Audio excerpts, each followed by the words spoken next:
Welcome to Blind Bourbon and Whiskey Reviews. I'm your host Lindsay and this is John, risking his liver to discover new bourbons.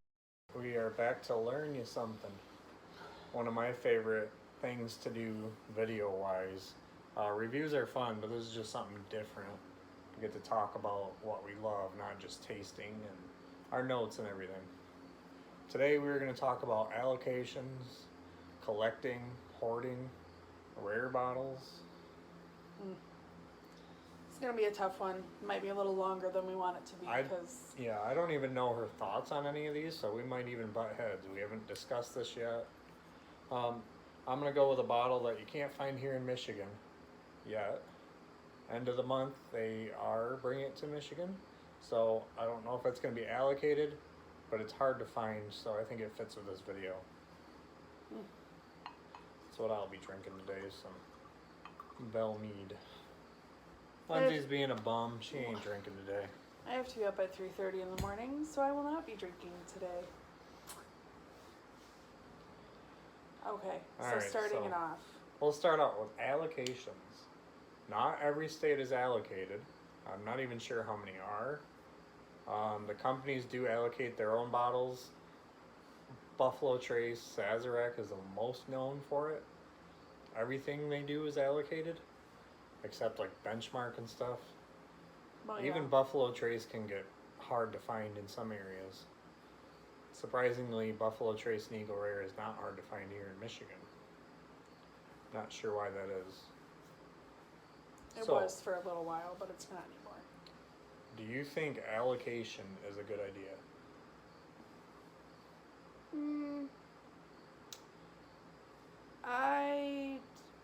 I think that there needs to be some kind of rhyme or reason to who gets what. I agree with that. To the severity that it is, maybe not. But I feel like allocations drive up, which we'll talk about, but I personally feel like allocations drive up hoarding. They drive up the secondary markets. They drive that stuff. So if there wasn't the allocations, would that stuff still be around? Kind of a thing. See, allocations to me are a good idea. I don't know if it's completely fair.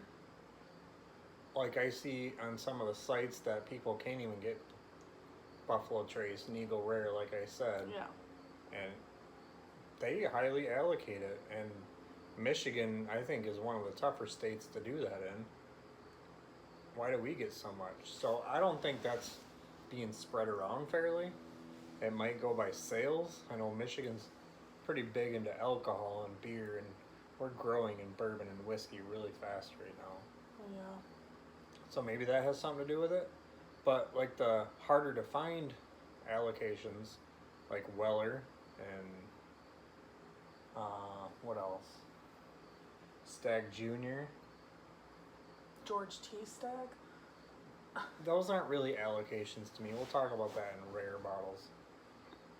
I mean, all of these stuff behind us is all allocated. We got Booker's and E.H. Taylor, Weller's, Four Roses, Blanton's. So, do you think it's fair? Do you think liquor stores get their fair share? Or do you think like Meijer and Kroger, do they mess it up? I think it's hard because allocations solely go by your sales. So we've had a lot of different liquor store owners tell us different things that they've heard or they're told by their reps. We have some guys that tell us per every $10,000 worth of liquor you buy from them, they give you something special, like Blanton's or Weller or something that you can't really get. We have another guy tell us he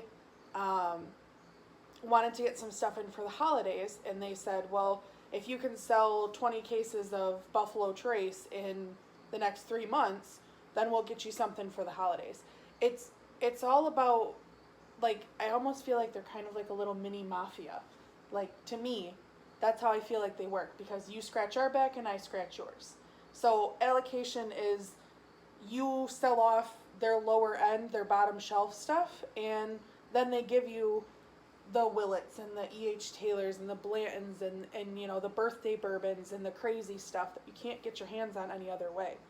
So I see where they're coming from with that, and I don't disagree with it. However, not every liquor store sells tens of thousands of dollars worth of liquor every week.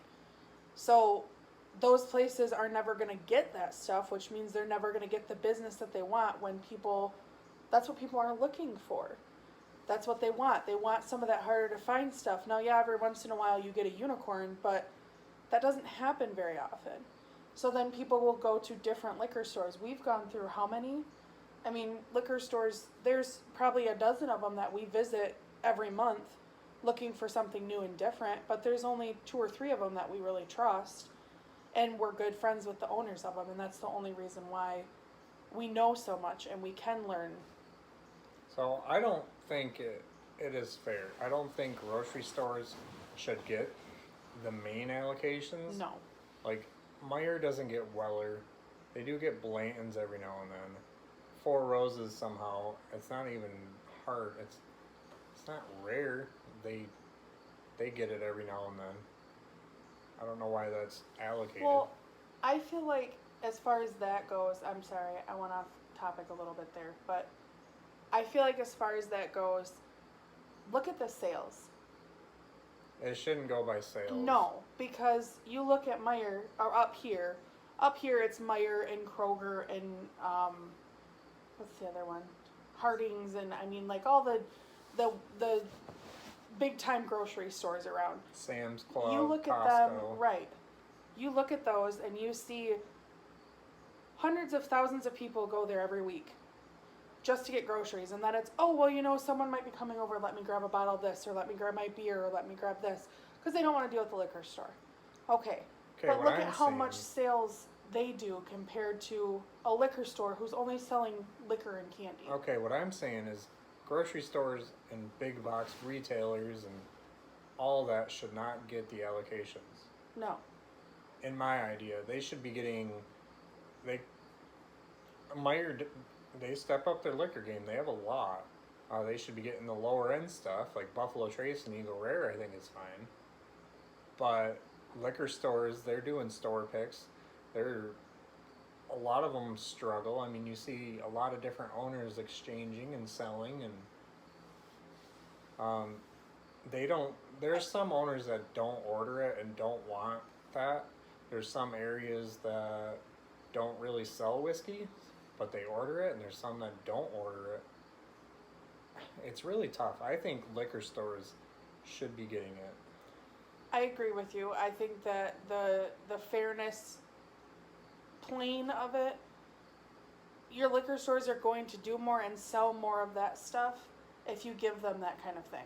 Meyer doesn't give a crap either way. They don't care if they get the high-end stuff or they don't. And they don't care if Joe Schmo comes in and buys 6 things of E.H. Taylor or the Four Roses or whatever else they get. They don't care.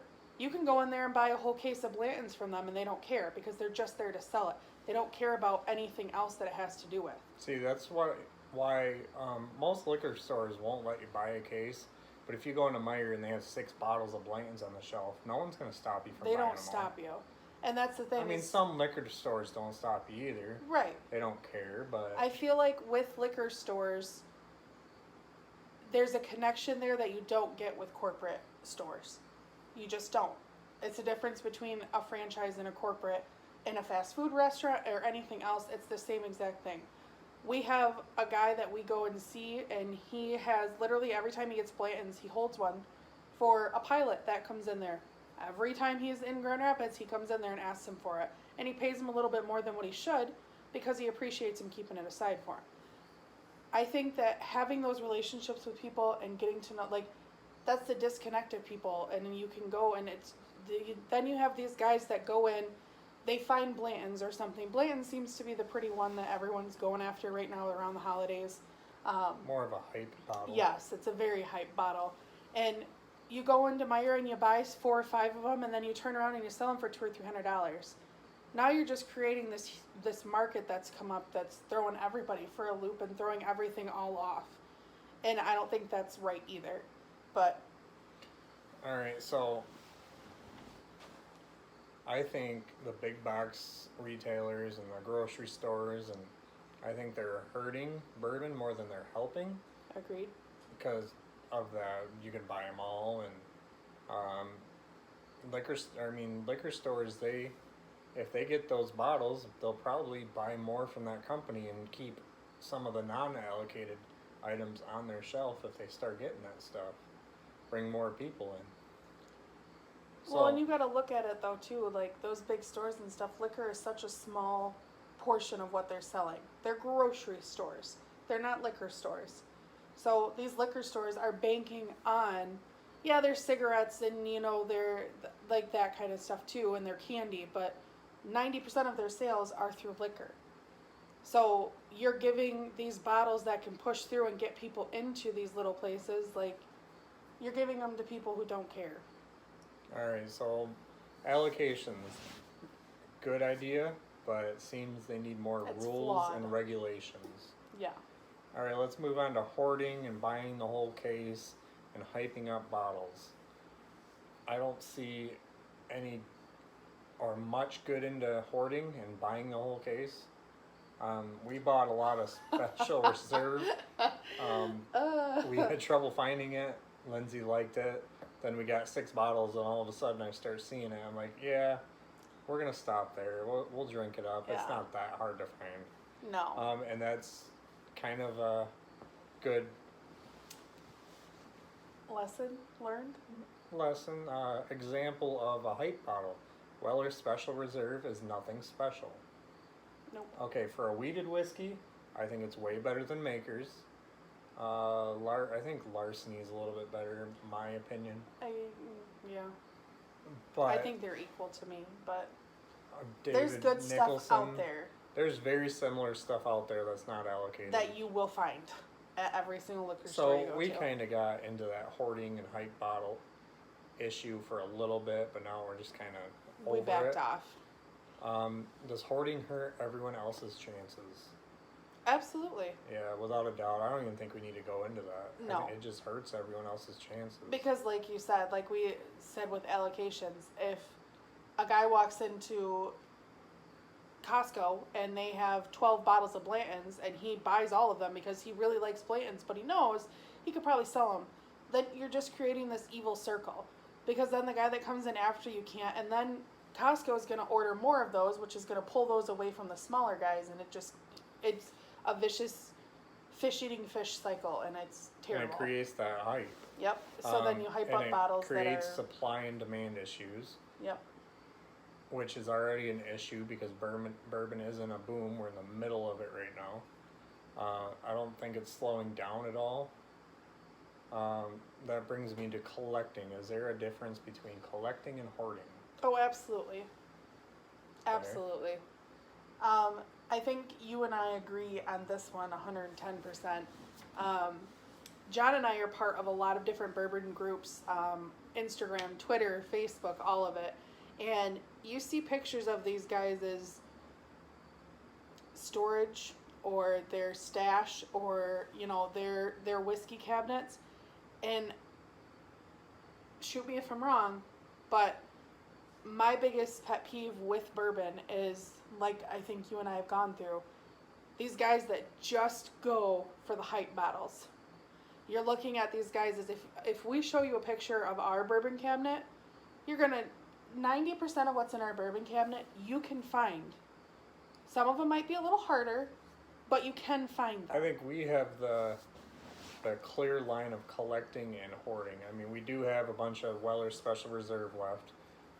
We're not buying any more.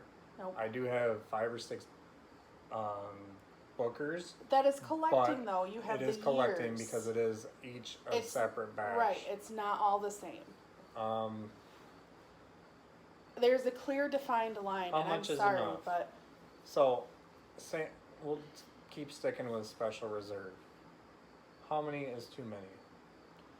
I like your theory on this, actually. What? The bourbons that John and I really enjoy, we have, and we enjoy them, but we always try and have a backup bottle. So, I mean, yeah, and I think Sazerac Rye was another one that we hyped Yeah, up we a have, little like, bit. 3 We of them have right 3 or now. 4 of those. So, I don't even love it as much as I did. I think it was and more we of a found hype. some better ryes. Again, a hype bottle, but it's a nice bottle and it is a really good rye. But I think when you enjoy something and you really like it, drink it. That's the thing, is everybody, like, these guys are showing you their cabinets and I don't know what their bar looks like, but for Pete's sake, you've got 2 or 3 Willet. You've got 2 or 3 of every kind of E.H. Taylor or whatever else that you want, or Elmer, or whatever it is you're finding. None of these bottles are opened. How much is enough? If it's a bottle like Special Reserve, do you think 3 or 4 is good? I don't think you need more than 2. 2 or 3. Okay, but what if you don't see it for the rest of the year? I mean, I guess it depends on what part of the year, because around this time, September's the big boom month, where everything starts moving for the holidays. I see pictures of people having cases upon cases. That's I don't too think much. that's okay. I think 3 or 4 is good, because you can make that stretch for a while. And you can pick them up if you go down a bottle. You can pick up another one if you see it. There are certain bottles that I probably will hoard just because they're my favorites, but I don't call that hoarding. Well, Like if I see Corner Creek, I'm gonna pick that up because yeah, picking up a bottle because you like it and it's hard But to if find. I had like 6 or 7, I probably wouldn't. won't stop No. unless I start seeing it everywhere. And I think my thing, case in point, is with Elmer. We noticed when we first opened it, I mean, the longer you keep these bottles and you keep them open, they don't Yeah, last it wasn't well. as good. We had to So- delete a couple of reviews because Yeah, it was the at the end end of of the it was bottle and we not didn't like it. good. So I mean, whiskey's meant to be enjoyed, and it should be. So I agree. I think 2 or 3 bottles would be enough for me personally. Only but- time I think more bottles is acceptable is if you really like a store pick. That Yeah. store pick is unique. So if you want to buy I'm a not whole gonna case get that. Yeah, or 2 cases, I you're agree. supporting that liquor store I and you agree. have a liquor you like for a long time. I definitely agree with that. So rare bottles with the Ugh. collecting and hoarding, this makes bottles like Stag Junior, Blanton's, which we used to see on the shelf, all the Wellers, Sazerac, even stuff like Old Ezra and Four Roses. I mean, it's making these more rare bottles. But I remember when Pappy and Rock Hill Farms and Elmer Tea, all that stuff was on the shelf. Now BTAC, that birthday bourbon, that stuff hasn't been on the shelf for a while, but it's the hype and the hoarding that is leading to rare bottles. I mean, Yeah. there's a different definition, like BTAC obviously is very limited. Birthday bourbon's only, 12,000 bottles? 13, I think 13.4 they did this year. I don't want to say Booker's is a rare bottle because they get, in our 60,000. calculation, around 60,000 bottles for the whole country, so That's not that but bad. they do ship some out, so that's why it's a little bit hard to find. But if I go to 3 liquor stores, You'll I find it at usually one of see them. it in at least 1, if not 2, Yeah. even if it's right between or at the end of a batch. I think that rare bottles like Rock Hill Farm and Pappy and Elmer and stuff, those should be the unicorns. Rock Hill isn't even a unicorn. It used to be on the shelf just like Blanton's. Yeah, but that's what I'm saying. Now, those should be unicorns, not these guys behind us. Not Wellers and Blanton's and Four Roses In my and stuff. eyes, there's not one bottle back here that should be a unicorn. Not even Elmer Tea. It is Should not. be, you're It's right. not that special. No. I mean, the BTAC, Stag Junior, William LaRue Weller, Sazerac 18, and Eagle Rare 17, or is it Sazerac 17? Eagle Rare 18, I don't remember. Those bottles and the Handy and Pappy's, those are rare. Those are the unicorns. Talk not- about rare. This is a Michigan bourbon. We did buy both that were on the shelf. One for us, one for a A friend guy of to ours, help yep. out. So we're not keeping both, but I will not open this because they have since changed the label. Been on the shelf for about 6 years. Very excited to get this. So, I think that concludes it. I think we touched on a lot of things. What about the secondary? All of this has No. caused the secondary. Secondary seems to have I'm- collapsed for the I'm most part. very happy that Facebook, especially, because I know with this day and age, with the millennials and everything else, like everybody uses Facebook, and I'm so happy that Facebook started cutting down on that because Okay, the difference is Facebook cut that down a couple months ago, and I have not seen any more of these bottles on the shelves. So I don't think that really has affected it. I don't think it has either. I don't People think still it's talk. ever gonna be. People, yeah. instead of being on Facebook doing it, they're doing it in the messenger. They're doing it texting. I mean, it's still happening. It's real easy to give somebody your number and figure out from there. I mean, that's not hard to do. But as a whole, secondary has collapsed, but it still happens quite a bit. Yeah, I don't think that'll That- ever go away. that'll never go away. Unfortunately. It might scare a couple people off, but it hasn't really changed. Nope, I think we touched on everything. I agree. So there you have it. There's our opinions. Let us know what you guys think. Give us some ideas, something that you'd like us to talk about or what you want us to look into. But Or there's our something you want to opinions. learn. Yeah. We learned a lot about a lot of different bottles this week, so we were pretty excited about that. But let us know. Let us know what you guys think about allocations. Please like and share us to social media, subscribe to our channel, and don't forget to leave a suggestion for our next review. Thanks for watching.